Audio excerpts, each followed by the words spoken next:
할렐루야! 오늘도 수요 예배에 참여한 우리 모든 성도들에게 말씀의 은혜와 성령의 충만함이 함께 하시기를 주님의 이름으로 축복합니다. 오늘 이 시간 우리에게 주시는 하나님의 말씀은 히브리서 11장 20절 말씀입니다.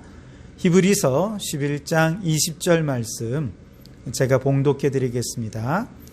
믿음으로 이삭은 장차 있을 일에 대하여 야곱과 에서에게 축복하였으며 아멘. 자, 우리는 이 시간 믿음의 영웅들에 대해 함께 생각해 보고 있는데요. 지금까지 아벨의 믿음도 생각해 보았고, 에녹의 믿음, 노아의 믿음, 아브라함의 믿음, 또 사라의 믿음도 함께 생각해 보았는데, 오늘은 아브라함의 아들 이삭의 믿음에 대해 함께 생각하면서 은혜를 나누고자 합니다. 그런데 성경을 보면 이삭이라고 하는 인물이 특별히 대단한 믿음과 믿음의 업적을 보여주었다 하는 내용이 성경에는 잘 없습니다. 오히려 참 연약한 믿음을 우리에게 보여준 사람이기도 하죠. 예를 들어 아버지 아브라함이 아내 사라를 이제 누이라고 속이는 그런 일들이 있었죠. 그 불신앙의 모습을 그대로 닮아서 이삭도 아내 리브가를 누이라고 속이려 하다가 큰 창피를 당했던 이제 그런 역사가 있죠. 그 정도로 참 연약한 믿음의 사람이었습니다.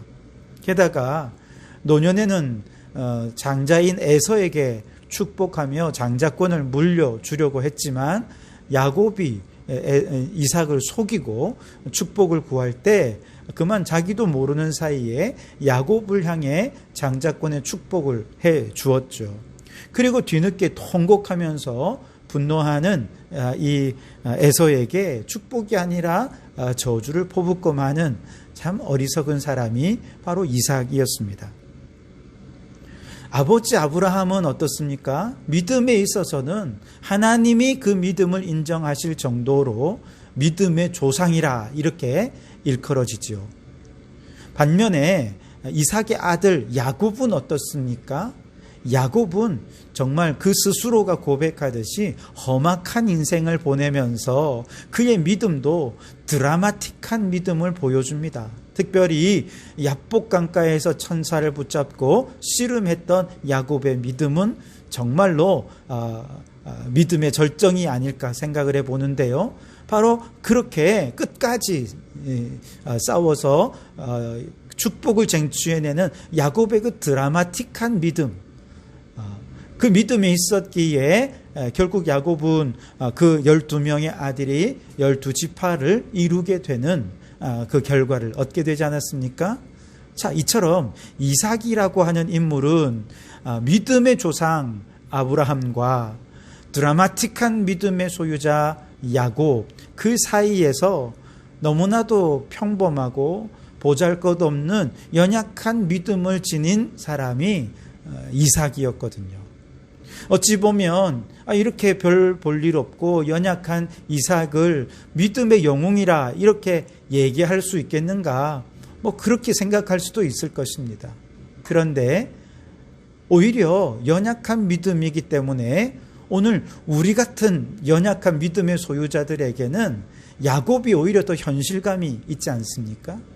그리고 그 야곱의 믿음을 가리켜서 영웅이라 얘기할 수 있다면 오늘 우리 연약한 믿음을 가진 우리들도 이삭의 모델을 따라서 믿음의 영웅으로 설 수 있지 않겠는가. 오늘 그래서 이 이삭의 평범한 믿음을 통해서 주여 나도 연약하고 평범한 믿음의 사람이지만 오늘 이 시대의 믿음의 영웅으로 우리를 세워 주십시오.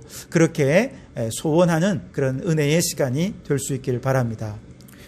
이처럼 믿음의 아버지와 드라마틱한 믿음의 사람 야곱, 그 사이에서 참 평범했던 이삭의 믿음을 오늘 히브리서 11장 20절에는 이렇게 짧게 한마디로 요약하고 있는데요. 믿음으로 이삭은 장차 있을 일에 대하여 야곱과 에서에게 축복하였으며, 그렇게 말씀하고 있습니다. 즉 이삭의 평범한 믿음은 그가 자녀들에게 축복하는 과정 속에서 드러나고 있다라는 것을 보여주고 있는 것이죠. 그렇다면 이삭 안에 있는 장차 있을 일에 대하여 믿음으로 자녀들에게 축복했던 바로 그 과정 속에 이삭에게 어떤 믿음을 발견할 수 있는지, 그 숨겨져 있는 믿음의 이면을 함께 들여다보는 시간을 가지고자 합니다. 우선 이 이삭의 믿음은 하나님의 뜻을 수용하는 믿음이라 이렇게 얘기할 수 있겠습니다. 창세기 27장 말씀에 보면 이제 이삭이 나이가 많아 늙어서 앞도 제대로 보지 못하고 있는 가운데 죽을 때가 얼마 남지 않았기 때문에 장자권을 물려주기 위해 이제 에서를 불러다가 장자인 에서에게 축복을 주기 위해 그에게 얘기합니다. 이렇게 얘기합니다. 이삭이 이르되 내가 이제 늙어 어느 날 죽을는지 알지 못하니 그런즉 내 기구 곧 화살통과 활을 가지고 들에 가서 나를 위하여 사냥하여 내가 즐기는 별미를 만들어 내게로 가져와서 먹게 하여 내가 죽기 전에 내 마음껏 내게 축복하게 하라. 그렇게 에서에게 사냥감을 잡아와서 마음껏 축복하도록 그를 이제 보내는 것이죠. 이 이야기를 듣고 에서는 신이 나서 이제 장자의 축복을 내가 물려받는구나 생각을 하고 아주 기대감에 부풀어서 아버지께 최고의 음식을 해드리기 위해서 사냥을 하러 갔죠. 그런데 이 말을 누가 또 들었습니까? 이삭의 아내 리브가가 이 얘기를 듣게 되죠. 그 리브가는 야곱을 더 사랑했죠. 그래서 몰래 야곱에게 아버지가 에서에게 한 말을 전하고 염소떼에게 가서 좋은 것을 잡아오면 내가 아주 별미를 만들어 줄 테니 아버지에게 가서 축복을 구하도록 이야기합니다. 그래서 야곱은 어머니가 시키는 대로 별미를 만들어 아버지에게 가져다 주지요. 이삭은 이 야곱이 형 에서인 줄 알고 결국 야곱에게 그가 줄 수 있는 최고의 축복을 해줍니다. 결국 그 야곱이 속여서 아버지 이삭으로부터 장자의 축복을 받게 된 것이죠. 그때 야곱은 이제 이렇게 축복을 합니다. 창세기 27장 27절 이하에서 이렇게 축복을 하죠. 내 아들의 향취는 여호와께서 복 주신 밭의 향취로다. 하나님은 하늘의 이슬과 땅의 기름짐이며 풍성한 곡식과 포도주를 내게 주시기를 원하노라. 만민이 너를 섬기고 열국이 내게 굴복하리니 내가 형제들의 주가 되고 내 어머니의 아들들이 내게 굴복하며 너를 저주하는 자는 저주를 받고 너를 축복하는 자는 복을 받기를 원하노라. 아멘. 얼마나 멋진 축복입니까? 온 하늘과 땅에 기름진 축복을 다 받고 모든 열국이 그에게 굴복하며 그가 복의 근원이 되어서 많은 사람들에게 복을 나누어 줄 것을 축복해 준 것이죠. 그런데 뒤늦게 고기를 잡아가지고 와서 아버지에게 축복해 달라고 에서가 찾아오니 아버지 이삭이 자기가 속았다는 사실을 뒤늦게 알게 되죠. 이 사실을 뒤늦게 알게 된 이삭은 이렇게 이야기합니다. 창세기 27장 33절입니다. 이삭이 심히 크게 떨며 이르되 그러면 사냥한 고기를 내게 가져온 자가 누구냐? 네가 오기 전에 내가 다 먹고 그를 위하여 축복하였은즉 그가 반드시 복을 받을 것이니라. 자, 에서인 줄 알고 야곱을 축복했는데 그만 그 야곱이 에서에게 돌아갈 장자의 축복을 받은 것이죠.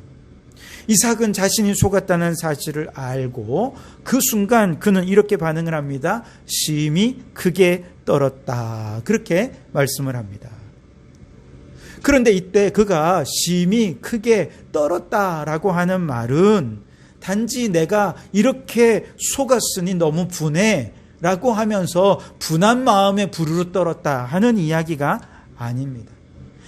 나를 속인 이삭 너무 괘씸해 괘씸한 마음에 부르르 떨었다. 그게 아니에요.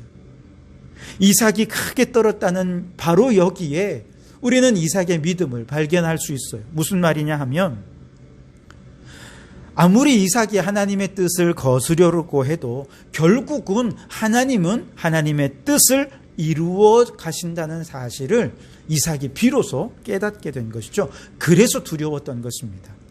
좀 더 자세히 말씀을 드리면, 창세기 25장 23절 말씀에 이삭의 아내 리브가가 젊은 시절에 아기를 낳았죠. 뱃속에 아기를 가지고 있을 때 쌍둥이가 그에게 잉태되지 않습니까? 이때 하나님께서 말씀하십니다. 큰 자가 작은 자를 섬길 것이다. 다시 말해 야곱이 태어난 순서는 동생이지만 그러나 장차 장자의 역할을 하게 될 것이다 하는 것을 이미 뱃속에 있을 때부터 알려주셨다는 거예요. 하나님께서는 이 아이들이 잉태되는 순간부터 동생이 장자의 축복을 받게 될 것이고, 바로 그 야곱의 족보를 통해서 예수 그리스도께서 이 땅에 오실 것을 이미 다 예정을 해 놓으셨다는 것이죠. 하지만 당시에는 장자에게만 상속권이 돌아가던 시대 아니겠습니까? 혈통적인 장자가 중요했지 그 당시는 영적인 장자 이런 개념은 없었잖아요. 법으로 정해둔 것은 아니지만 모두가 다 혈통적으로 마지에게 장자권을 물려주는 것 당연한 시대였고, 장자를 통한 상속이 아닌 다른 방식은 상상도 해본 적이 없었기 때문에 이삭은 하나님의 이런 말씀하신 것에 대해서 금방 잊어버렸을 것 같습니다. 이해할 수 없었으니까요. 그래서 원래 하나님의 예정대로라면 사실 지금 이 시간 이삭이 누구에게 축복을 해주어야 되느냐? 바로 동생인 야곱에게 축복을 해주는 것이 하나님의 예정에 맞는 것이죠. 이것이 하나님의 뜻이었습니다. 그런데 이삭이 생각하기에, 에서가 받아들이기에 당연히 에서에게 장자의 상속 축복이 돌아가야 한다라고 생각을 했죠. 게다가 인간의 그 자녀들의 됨됨이도요, 에서는 들 사람이라 사냥도 잘하고 남자답고 리더십도 있고, 이 정도 리더십의 능력이면 우리 가문 틀림없이 번성하게 일으켜 세울 것이다. 얘가 장작감이 틀림없어. 아마 그렇게 생각한 것이죠. 반면에 야곱은 어떻습니까? 늘 장막 안에 지내면서 기도도 잘하고 예배도 잘하고, 하지만 너무 여자스러워요. 어머니랑 늘 얘기를 하고 어머니의 뜻에 순종하는, 어떻게 보면 마마보이 같은 그런 성품을 가지고 있으니 에서가 볼 때는 저 연약한 애가 무슨 큰일을 하겠나, 아마 혀를 늘 찼을 것입니다. 그러니 당연히 에서에게 축복을 해주려 했던 거겠죠. 그러나 그것은 결국 하나님의 뜻을 거스르는 것이 아니었겠습니까? 이처럼 에서를 통해 장자권을 잇는 문제는 모든 것이 순조로운 듯 보였지만 뒤늦게 알고 보니 결국 동생인 야곱이 형 에서로 변장하고 들어와서 형처럼 속여서 아버지의 축복을 대신 받게 되면서 그 축복을 가로챈 것이죠. 결국 그 축복이 돌아가야 할 자에게 돌아간 것이죠. 이삭은 자신이 뜻한 바대로 이루어지지 않고 결국 하나님이 뜻한 대로 이루어지는 현실을 보면서 깜짝 놀란 것이죠. 그래서 그는 두려워 떨 수밖에 없었던 것입니다. 아더 핑크라는 신학자는 바로 이때 이삭이 심히 떨었던 것에 대해서 이렇게 해석을 합니다. 형의 축복을 가로챈 야곱이 얄미워서 분한 마음에 떤 것이 아니라 자신의 의도와는 반대로 하나님께서 계획하시고 말씀하신 대로 되었음을 알고 두려워하여 떤 것이다. 그렇게 이야기를 합니다. 그렇습니다. 이삭은 지금까지는 내 생각대로, 내 의지대로, 내 판단대로 결정하며 살아왔어요. 그런데 결국 하나님의 의지, 하나님의 뜻이 자신의 의지를 꺾어버리고 야곱에게 축복 기도를 하도록 하신 바로 그런 하나님의 역사하심을 보면서 이삭은 그 하나님의 뜻을 결코 거스를 수 없고 나는 그 하나님의 뜻을 수용하고 따를 수밖에 없구나 라고 생각하며 두려워 떨었던 것이죠. 우리 하나님은 계획하시고 뜻하신 바는 반드시 이루시는 하나님이시고 그 어떤 인간도 그 어떤 존재도 하나님의 뜻을 가로막을 수 없다라고 하는 걸 생각하니 자신의 부족하고 연약한 믿음이 너무 부끄러웠고 믿음 없이 자신의 뜻을 이루려고 했던 것, 그것이 결국 하나님의 뜻을 거스르는 일이었다는 사실을 깨닫고 너무 두려웠다라고 얘기할 수 있는 것이죠. 그리고 그는 이러한 두려움과 떨림으로 뜻을 이루시고 성취하시는 하나님의 뜻을 그대로 수용하고 그대로 순종하는 믿음을 나타낸 것이죠. 여러분, 믿음이라고 하는 것은 무엇입니까? 인간의 계획과 뜻은 무너지고 하나님의 뜻이 반드시 이루어진다라는 사실을 확신하는 것이 믿음이 아닙니까? 우리가 하나님의 뜻이 반드시 이루어질 것을 믿고 애초부터 내 뜻을 꺾고 하나님의 뜻에 굴복하여 살면 얼마나 좋겠습니까? 그러나 대부분의 사람들은 이삭처럼 하나님의 뜻을 무시하고 하나님 그것은 현실적이지 못합니다. 그것은 우리의 삶의 풍습과 다릅니다. 세상 사람들은 그렇게 생각하지 않습니다. 그러면서 하나님의 뜻을 무시하고 결국 내 뜻을 이루려고 하는 것이 우리들의 모습이 아닙니까? 그런 연약한 믿음으로 살아가는 우리들에게 결국 하나님께서는 내 뜻을 무너뜨리시고 하나님의 뜻을 이루어 가는 결론을 이루게 하신다는 거예요. 그래서 뒤늦게 하나님의 뜻이 이루어진 것을 알고 아하, 그렇구나. 아무리 내 뜻대로 행하려 해도 결국은 하나님의 뜻이 이기시는구나. 이것을 믿음으로 수용하고 받아들이는 것도 믿음이라. 그렇게 얘기할 수 있을 것입니다. 어떤 분은 이삭이 원래 에서를 축복하려 하다가 속아서 야곱을 축복한 건데 여기에 무슨 축복이 있는가, 믿음이 있는가, 이렇게 의심하는 분들도 계실 겁니다. 맞습니다. 여기에는 믿음이 없어요. 그러나 이삭의 믿음은 바로 그 다음에 보이는 것이죠. 자신의 계획이 무너지고 하나님의 뜻이 이루어진 것을 확신하는 순간 두려워 떨면서 하나님의 뜻을 겸손히 수용하고 그 하나님의 뜻에 순종하는 그 믿음이 이삭의 믿음이었다는 것이죠. 비록 때늦은 감이 없지는 않지만 그래도 늦게나마 이삭이 하나님의 뜻을 수용하고 그 뜻에 순종함으로 그는 믿음의 영웅으로서 명예의 전당에 이름을 올릴 수가 있었던 것이죠. 그는 부족하고 연약했으며 믿음의 큰 업적도 남긴 사람은 아니지만 그럼에도 불구하고 하나님께서 보여주시는 명백한 하나님의 뜻 앞에서 자신의 뜻을 내려놓고 결국 그 하나님의 뜻을 수용함으로써 그의 믿음의 증좌를 남길 수 있었던 것이죠. 우리는 이런 이삭의 믿음을 보면서 우리의 믿음을 생각합니다. 많은 분들이 하나님, 나는 믿음이 연약합니다. 하나님, 나는 믿음이 너무 적어서 아무 일도 할 수 없습니다.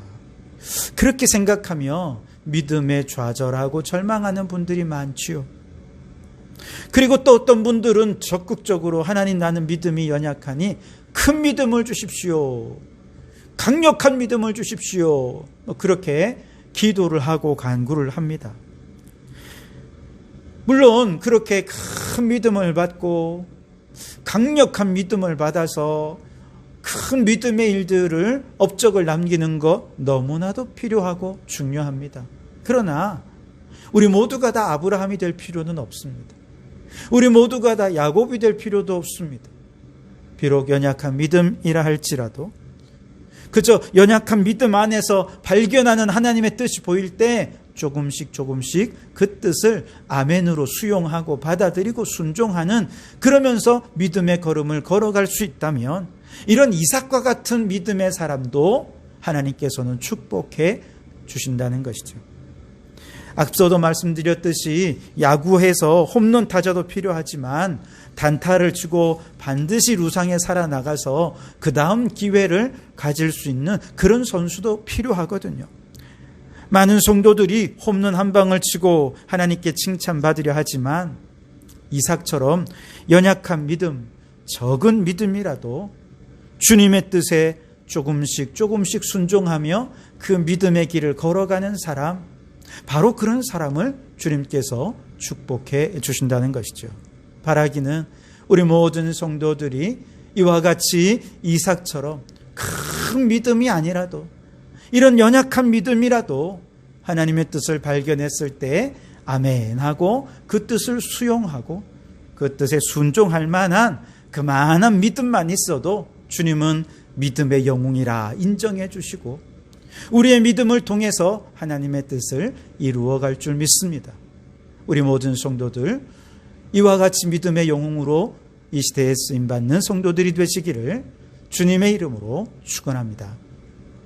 두 번째로, 그렇다면 이삭의 이러한 믿음의 순종은 어떻게 가능할 수 있었는가? 저는 그것이 이삭의 온유한 성품에 있었기에 가능하다, 이렇게 생각합니다.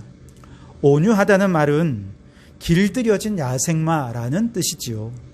거친 야생마가 주인의 뜻에 굴복하여 명마가 되는 것처럼 온유하다는 것은 우리의 주인이신 하나님의 뜻에 굴복해서 하나님의 일꾼으로 쓰임받는다 하는 뜻이죠. 이처럼 온유한 성품은 단지 그가 태어날 때부터 좋은 성격을 가졌기 때문이 아니라 꾸준히 끊임없이 하나님 앞에 무릎 꿇는 삶이 될 때 바로 그것이 가능하다는 것이죠.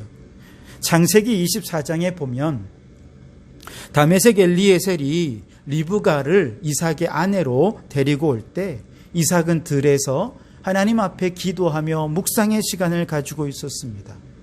이것이 무엇을 말합니까?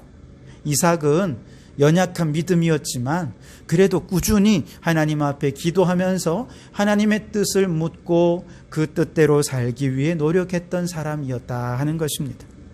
창세기 26장에 보면 그가 그랄 땅에 살 때 그랄의 목자들이 그를 시기해서 그가 우물을 팔 때마다 그 우물을 빼앗으려 했고, 그때마다 이삭은 그들과 다투는 것이 하나님의 뜻이 아님을 알고 겸손히 혈기를 부리지 않고 온유함으로 물러서고 양보했던 것을 우리는 알지 않습니까?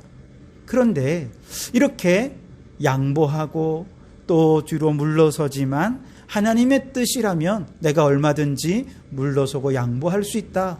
이것이 바로 온유한 믿음의 성품이라 얘기할 수 있을 것입니다. 이렇게 마태복음 5장 5절에 보면 그 온유함으로 하나님의 뜻에 스스로를 굴복해가는 자에게 하나님께서는 땅을 기업으로 받을 것이라고 축복해 주셨습니다. 이때 땅은 저 궁극적인 천국을 의미하는 것이기도 하지만 이삭도 그렇고 아브라함도 그렇고 온유함으로 인해서 이 땅에서 많은 복을 얻게 되었던 것을 우리는 보게 됩니다. 심지어 창세기 26장 26절 이하에 보면 이렇게 그랄의 목자들이 이삭을 내쫓다가 결국 이삭이 그렇게 더 큰 복을 누리는 걸 보면서 그랄의 왕이었던 아비멜렉이 이삭을 찾아와서 여호와께서 너와 함께 계심을 우리가 분명히 보았으므로 우리의 사이 곧 우리와 너희 사이에 맹세를 세워 너와 계약을 맺으리라, 그러면서 화친의 언약을 맺는 모습을 보게 됩니다. 다시 말해서 하나님의 뜻에 순종하는 삶을 살기 위해 애쓰고 노력하며 늘 온유함으로 주님의 뜻에 굴복하기 원했던 이삭은 그럼에도 불구하고 자신의 뜻대로 살아가도 애를 쓰고 또 인간의 뜻을 또 주장하기도 하지만 하나님의 뜻이 분명해지면 바로 자신의 뜻을 꺾어버리는 사람, 이런 온유한 성품이 있기에 그는 연약한 믿음이라도 하나님 앞에 인정받을 수 있었던 것이죠. 그래서 여러분, 이삭이 내 뜻을 버리고 하나님의 뜻을 수용하고 이렇게 순종하는 믿음을 가질 수 있었던 것은 평소에 그가 늘 기도하고 하나님 앞에 묵상해서 하나님과 교제하고 온유한 성품으로 하나님의 뜻을 이루고자 하는 그런 삶의 태도가 있었기에 가능한 일이었다 할 수 있겠습니다. 그러므로 여러분, 우리도 사실 비록 연약한 믿음이지만 그 연약한 믿음이라도 날마다 기도하며 하나님의 뜻을 구하는 온유한 성품의 삶을 살 수 있어야 되겠습니다. 그 온유함으로 날마다 살아가며 하나님의 뜻에 굴복할 때 하나님께서 우리도 이삭처럼 믿음의 영웅으로 세워지게 해 주실 줄 믿습니다. 오늘 우리 모든 성도들이 이와 같이 온유한 성품으로 하나님의 뜻을 이루어가며 그 뜻에 굴복하고 하나님의 뜻 앞에 순종해가는 이 시대의 믿음의 영웅이 되시기를 주님의 이름으로 축원합니다. 기도하시겠습니다. 하나님 아버지 감사합니다. 오늘 이삭을 통해 연약한 믿음의 사람도 이렇게 큰 믿음의 영웅으로 세워질 수 있음을 우리에게 알려주시니 감사합니다. 우리는 이삭처럼 믿음도 연약하고 부족한 것 많으나 그러나 날마다 기도하며 어떻게든 믿음으로 살려고 애쓸 때 온유한 성품으로 주님 앞에 굴복하기 위해 노력하며 살아갈 때 하나님 그러한 우리의 모습들을 보시고 연약한 믿음 속에서도 하나님의 사람으로 믿음의 영웅으로 세워주실 줄 믿습니다. 오늘 이 시대에 믿음의 영웅이 필요한 시대입니다. 큰 일을 해서 믿음의 영웅이 아니라 하나님의 뜻 앞에 순종할 줄 아는 믿음의 영웅이 될 수 있게 도와주옵소서. 오늘 이 시대 이삭처럼 그렇게 하나님의 영광을 나타내며 순종하며 살아가는 귀한 일꾼 되기를 소원하오며 예수님 이름으로 기도하옵나이다.